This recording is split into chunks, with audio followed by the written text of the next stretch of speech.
Hai sahabat-sahabat Omah Mojo di rumah. Kita jumpa lagi saat ini dalam sesi yang nyantai dengan seorang sosok wanita yang luar biasa. Biasa di luar kali. Biasa di luar. Mbak Dayu Patmara Renggani. Halo, assalamualaikum.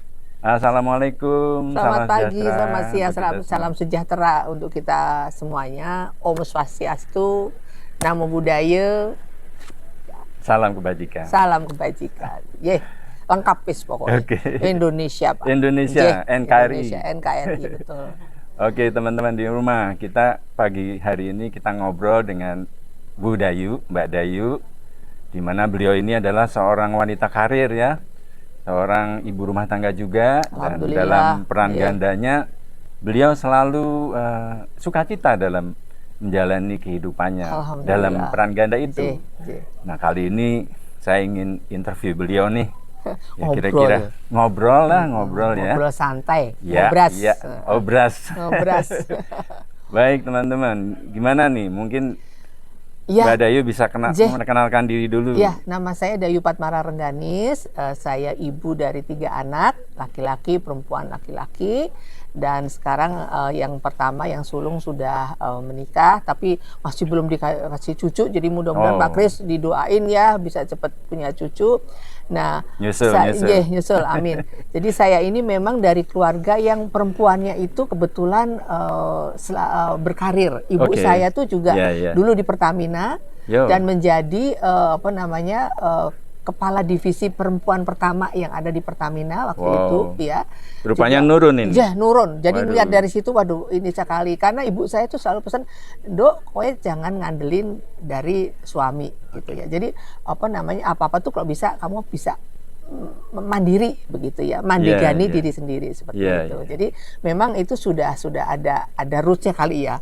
Udah ada patronnya gitu ngelihat saya juga ingin bekerja sendiri, karena saya lihat kok enak juga asik juga gitu ya, bapak ibu kerja dua-duanya alhamdulillah sukses, kemudian di rumah tangganya juga alhamdulillah rukun-rukun, anaknya juga dua-duanya alhamdulillah jadi saya berdua sama adik saya ya Gilang itu juga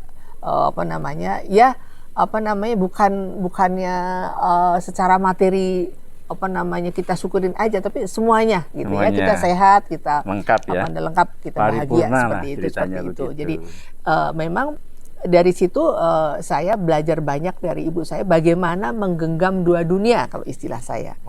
Dunia rumah tangga sama dunia karirnya. Gitu loh. Dan saya punya satu bukan rumus sih, suatu tips untuk teman-teman yang masih mau berkarir, itu jangan pernah justru membuat dua dunia itu menjadi dua saling yang bertentangan, saling menjauh. Justru genggamlah bareng-bareng gitu ya. Terus gimana punya? Ya adanya adalah prioritas. Prioritas itu tidak harus prioritas seminggu, enggak. Prioritas jam juga ada. Pagi-pagi bangun pagi mau rapat mau ini, aduh anakku panas anget. Prioritas pertama aku harus nganterin dia dulu ke dokter, aku harus ngopainin dia dulu, yang ini bisa ditunda. Jadi prioritas itu setiap saat bisa prioritas kita dalam time management kita harus terampil dalam memilih prioritas dari hal-hal yang harus kita lakukan bersama itu. Dan jangan pernah bilang jam sekian aku pokoknya kerjaan, jam sekian aku jangan diganggu. Enggak, kapan, boleh aja. Boleh aja, justru kita asiknya di situ gitu. Jadi malah dua-duanya kita bisa ambil. Contohnya misalnya dulu saya waktu masih kita sama-sama di Indosat, kalau anakku bilang, "Mah, aku minggu depan harus presentasi materinya ini. Udah bikin. Nanti sehari sebelumnya kantor mama jam 12 sampai jam 1 bawa teman-temannya, ayo kita makan siang sambil kita ngobrolin materinya itu." Kadang-kadang gurunya malah ikut. Alhamdulillah. Jadi dua-duanya kita bisa dapetin. Kan enak, Mas.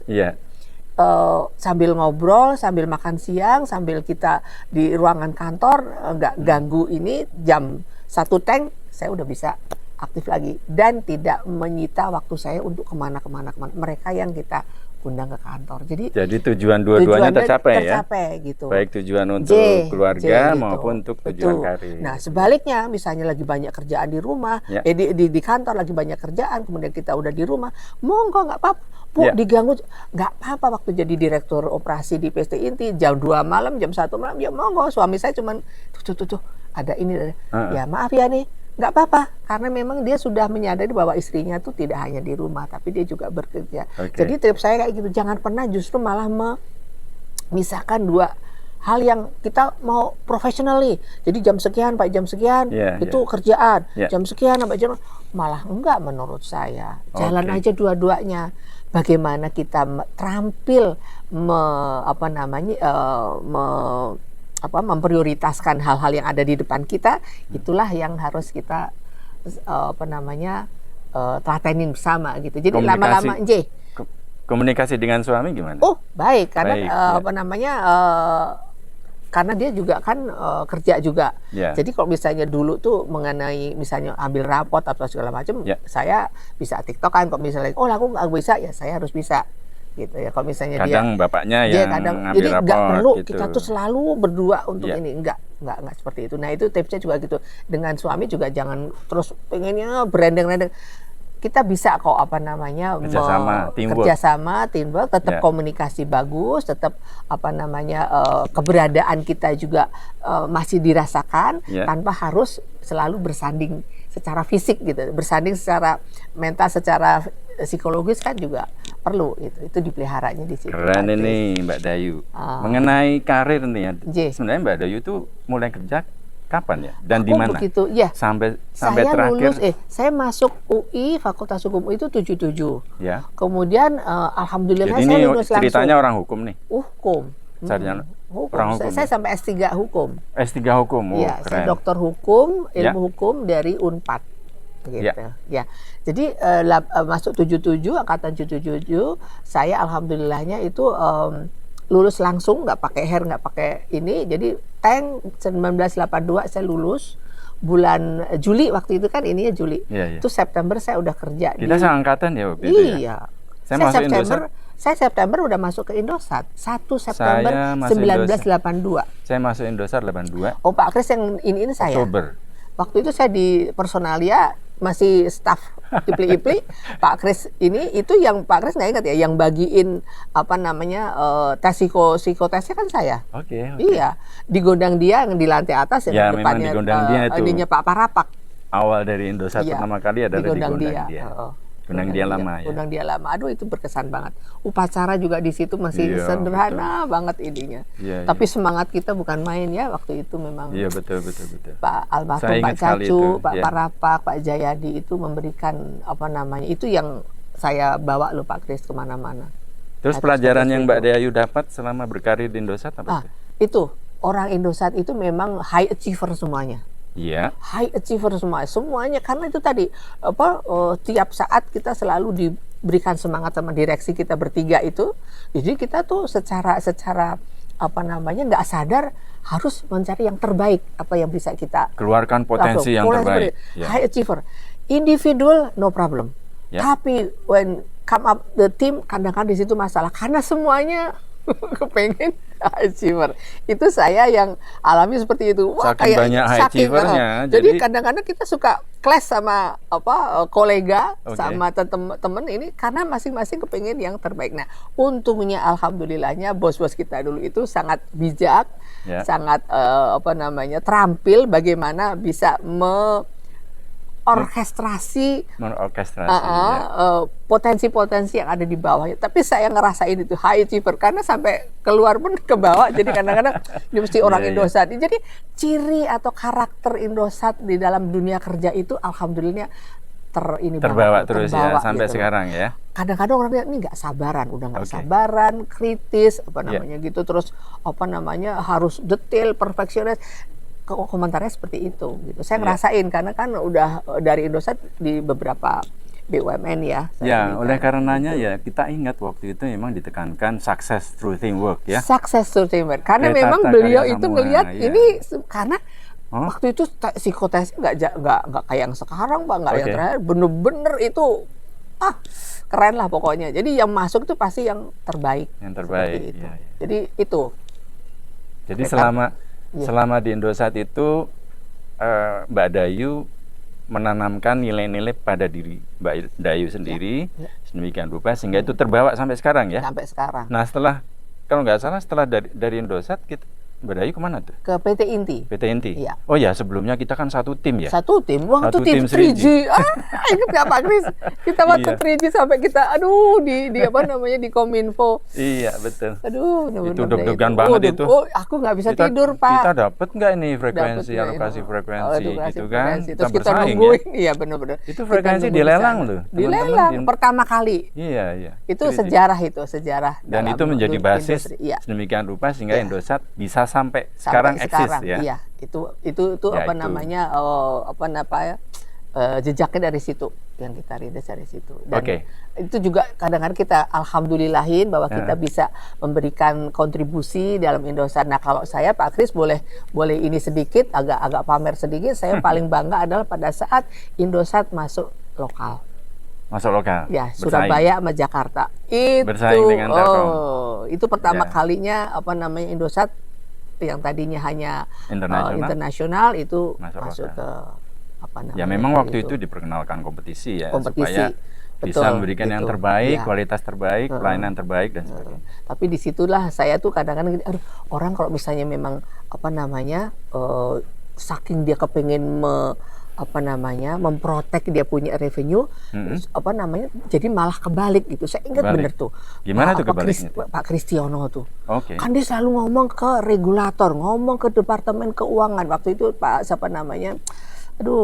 deputinya tuh ini banget ke saya. Ya, ya. Selalu ngomong, jadi ini nggak cerita bisa, nih, curhat nih. Nggak bisa nih, Indosat pokoknya nggak bisa masuk lokal karena sudah ada kerjasama, ada MGTI, ada ini. Terus sih Pak, aku lupa namanya tuh, jadi Bapak itu, oke Pak Kristiono, kalau gitu ya nggak ada kerjasama, kota apa? Jakarta sama Surabaya. Nah, udah Jakarta sama Surabaya, Indonesia itu malah jadi terbalik karena revenue terbesarnya Telkom itu di Jakarta sama Surabaya. Saking makanya saya bilang, orang kok misalnya ini malah jadi dikasihnya terbalik gitu. Jadi kita malah masuknya Jakarta Surabaya. Ingat kan di ya? rumah nih curhat nih. mungkin didengar sama Pak Kristiono. Saking ininya malah justru lupa saya namanya. Oke, kita lanjut ya. Setelah itu ke PT Inti. PT Inti ya. Jadi menjadi apa waktu itu tugasnya? Waktu 1,5 tahun menjadi direktur Human Capital, kemudian di rootnya tuh ngelihat sesuatu yang kayaknya pengen agak beda, saya dijadiin direktur operasi. Kemudian yang terakhirnya sebelum saya selesai 5 tahun itu sebagai direktur komersial kalau nggak salah. Jadi memang ada beberapa banyak penugasan ya. Potensinya seperti itu. Dan Mbak Dayu tentunya membawa nilai-nilai yang sudah saya terbangun selalu, sebelumnya di tempat baru. Saya selalu nawaitu saya adalah bisa memperbaiki apa yang sudah ada di situ gitu ya. Dan kalau bisa memang saya kepengen diingat, saya kepengen terus mempunyai suatu legacy di tempat di mana saya bertugas, itu adalah yang terbaik. Karena kita nggak pernah tahu gitu ya siapa yang akan gantiin kita. Tapi saya kepingin banget yang gantiin, siapapun yang gantiin saya dimanapun saya bertugas itu adalah, waduh untung ini begini, untung waktu itu budaya seperti ini seperti itu. Hanya itu yang bisa diinikan, mau ninggalin apa. Setelah dari PT Inti kemana? Ke PPI, Perusahaan Perdagangan Indonesia. Jadi itu adalah merger dari 7 BUMN perdagangan yang ada di Indonesia. Jadi sebenarnya industrinya macam-macam ya, mulai dari telekomunikasi, kemudian habis itu ke industri apa? Perdagangan. Bukan, Inti kan industri telekomunikasi. Kalau yang sebelumnya jasa telekomunikasi. Jasa telekomunikasi. Dia masuk perdagangan ya. Masuk perdagangan, dan kemudian terakhir saya sebagai komisaris di retail di Sarinah. Waduh, Sarinah nih, seru nih. Sarinah lagi keren-kerennya loh sekarang. Bagus. Baik, jadi di dalam posisi Mbak Dayu sebagai wanita karir dan juga sebagai ibu rumah tangga sebagai istri, dan saat ini Mbak Dayu sudah lebih santai ya, menikmati hidup, mensyukurin, betul. Tapi kelihatannya masih aktif ini.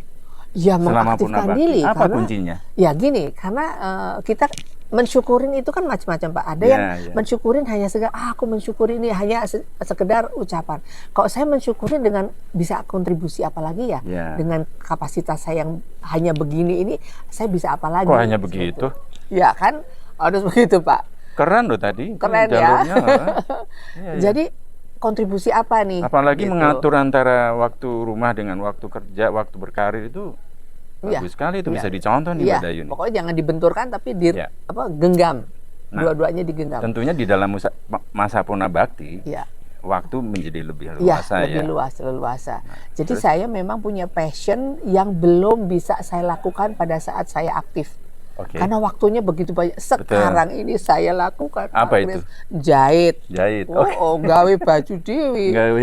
Karena dari kecil saya sebenarnya bukan dari kecil sih, mahasiswa itu ibu saya udah ngeliat nih anak senengnya jahit. Ulang tahun saya yang ke 20 tuh dikasih kado mesin jahit dan kursus jahit. Dari situ saya bisa bikin baju sendiri. Sekarang saya tekunin lagi. Jadi buka butik nih ceritanya. Pokoknya bagaimana kita bahagia itu kan pilihan menurut saya ya. Bahagia pilihan. Dan tidak meletakkan kebahagiaan itu menjadi kewajiban dari orang lain.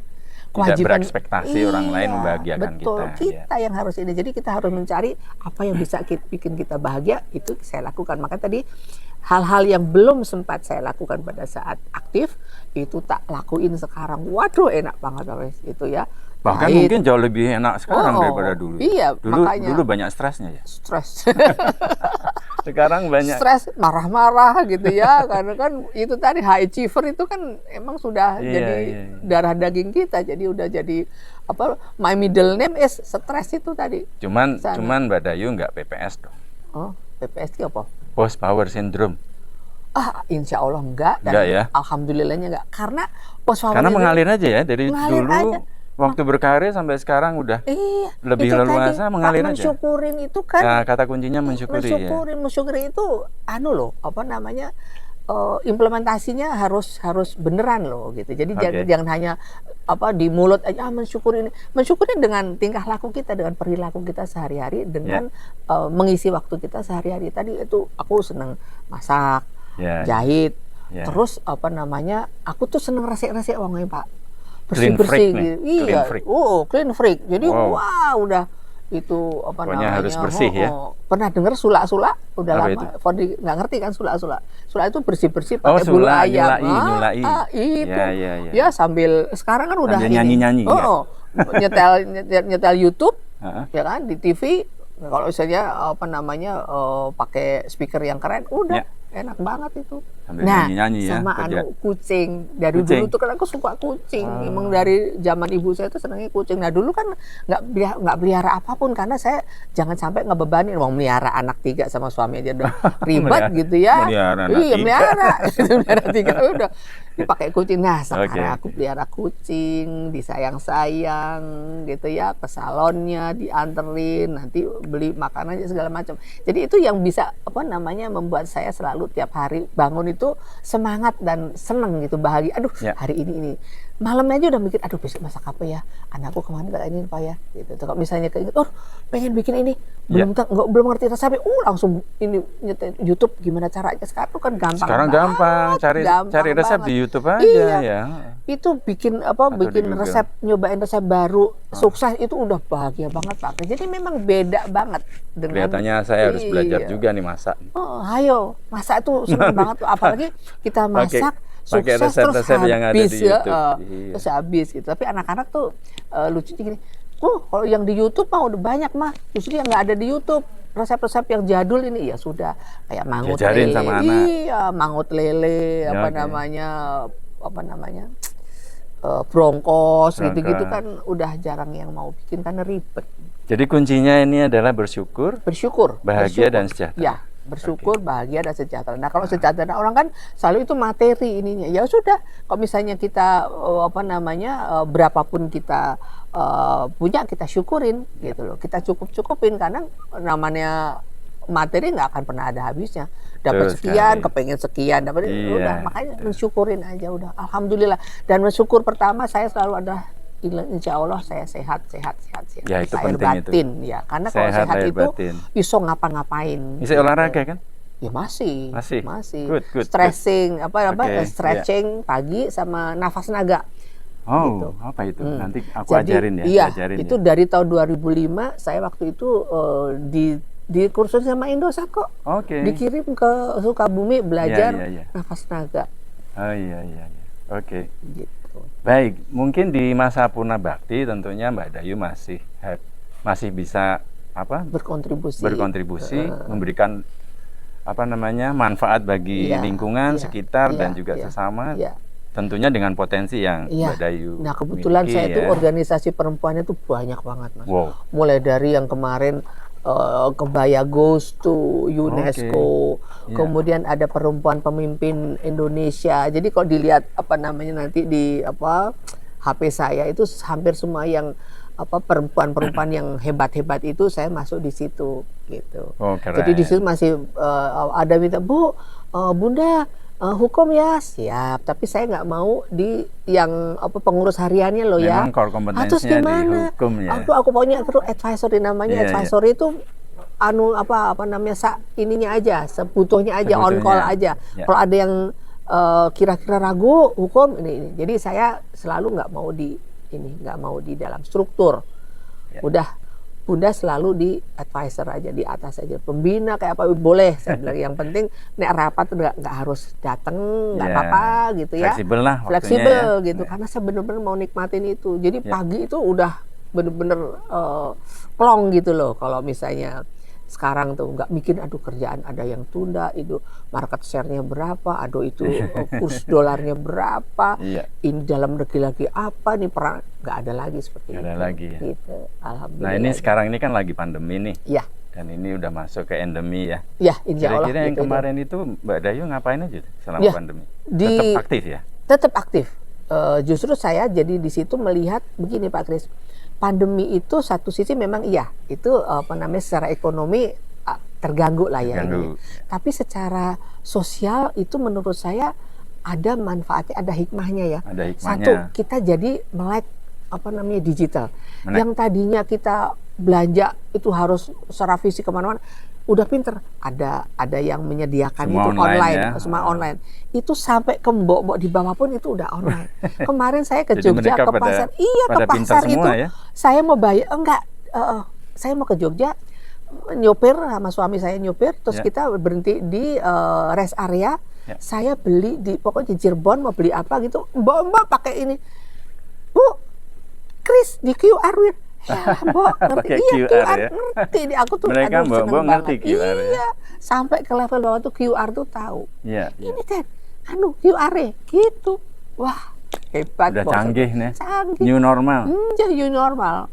Kebiasaan Benar. baru, Jadi ya dari situ memang ada sesuatu yang tetap harus kita syukurin tadi Pak Kris. Betul. Dalam hal apapun kita syukurin. Selalu lihat bright side-nya, selalu Betul. lihat hikmahnya gitu loh. Walaupun dalam tantangan hambatan apapun pun, tetap harus dilihat tetap kita apanya. harus, Karena bahkan kita dengan- cari peluang di balik Betul, tantangan ya, hambatan. betul. Jadi dalam kondisi apapun harus terampil, harus pinter mensyukurin dengan cara mencari apa yang bisa membuat kita tetap semangat, tetap passion kita tetap besar gitu ya. Kita tetap insya Allah bahagia, sejahtera seperti itu. Keren itu, Gitu. Bu Dayu, keren tuh bisa dicontoh.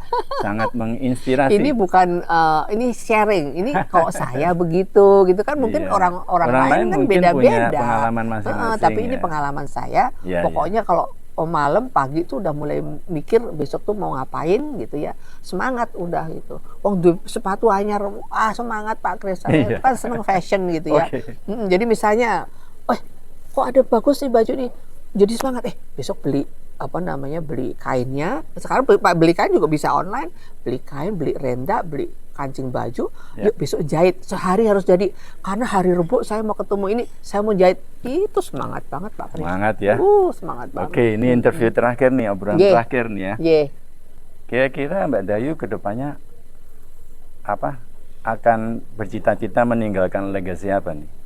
Kalau saya Kira-kira sekarang apa? mungkin Biasanya kan orang yang sukses itu orang yang sudah mengalami naik turunnya hidup itu Ya. kan pada akhirnya akan berpikir apa nih yang saya bisa tinggalkan buat generasi mendatang misalnya. Ya. Paling Itu tidak buat J. generasinya J. Mbak Dayu sendiri J. misalnya. J. Ada dua. Yang satu saya selalu memperbarui buku saya, buku tulisan saya yang mengenai perangkat telekomunikasi, persaingan usaha di situ. Dan terakhir kemarin saya perbarui pas ulang tahun saya berniat tiap 3 tahun ulang tahun saya itu selalu dengan ada buku baru. Tadi lupa nggak bawa untuk Pak Kris. 2002 karena 2001 saya merekam bagaimana pandemi ini kita kaitkan dengan perangkat telekomunikasi. Ya. Oh, bagus tuh, keren tuh. Jadi di situ memang gimana saya terpaksa harus menulis. Aku masih kecewa nih sama pemerintah. Kita nih 150 juta orang penduduk loh. Masa perangkatnya raiso gawe dhewe loh. Iya benar. Ada PT Inti.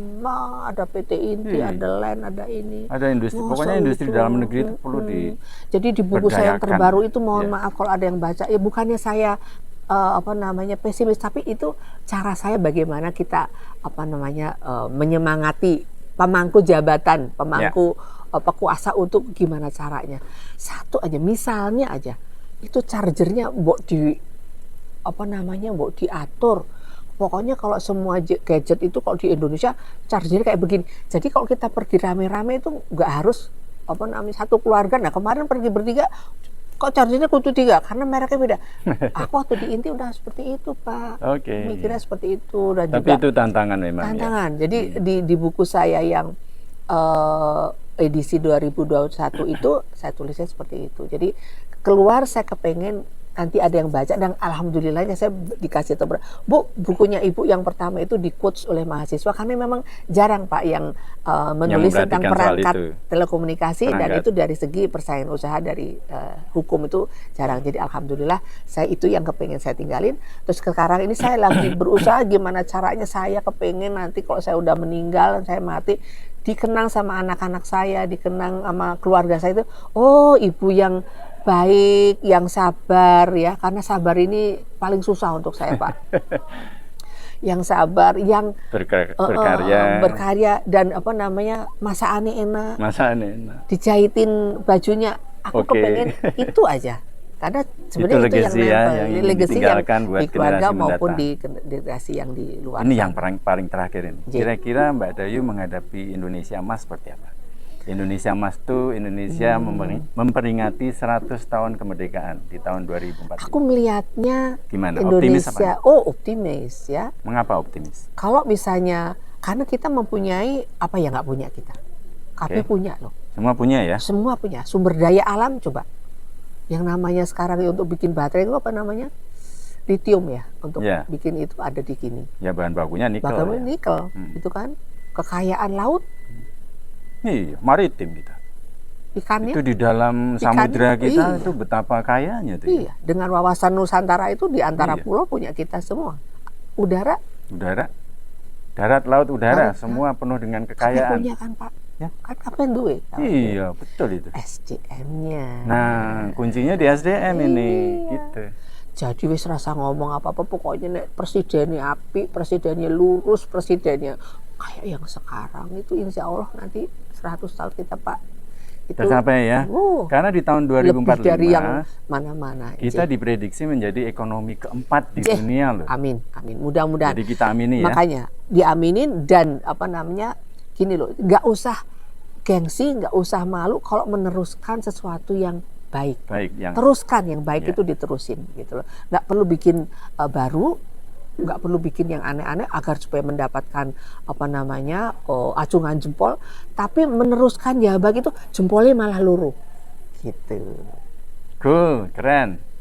Teman-teman di rumah, demikian bincang-bincang saya dengan Bu Dayu Padmara Rengganis yang sangat keren ini, kombinasi wanita karir dan juga ibu rumah tangga.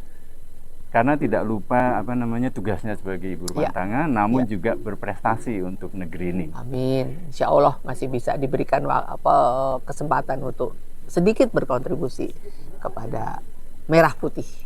Sip. Baik, teman-teman. Matur suwun juga Pak Kris, undang-undang saya karena ini saya tadinya nggak pede ya. Diundang aku nih opo gitu udah. Nggak punya opo-opo gini, yang diundang Pak Kris kan yang hebat-hebat. Nah ini saya itu apa gitu ya. Mungkin lihat karena udah sepuh ya, udah Saya hanya ingin mengundang teman-teman yang menginspirasi untuk bisa sharing Insya Allah pada bisa, teman-teman bisa semua, sharing, ya. pada pemirsa Omah Mojo. Baiklah teman-teman Omah Mojo. Sukses untuk Omah Mojo. Makin banyak di subscribe, makin banyak yang lihat, dan makin banyak yang terinspirasi dengan yang Terima Pak Kris. kasih Budayu, Matur Kipinta, nuwun, nggih. sampai kita ketemu lagi. Siap, Teman-teman makasih. semua di rumah, demikian wawancara saya, interview saya dengan Ibu Dayu Patmara Rengganis. Terima kasih, sampai jumpa di lain kesempatan. Sukses. Sukses.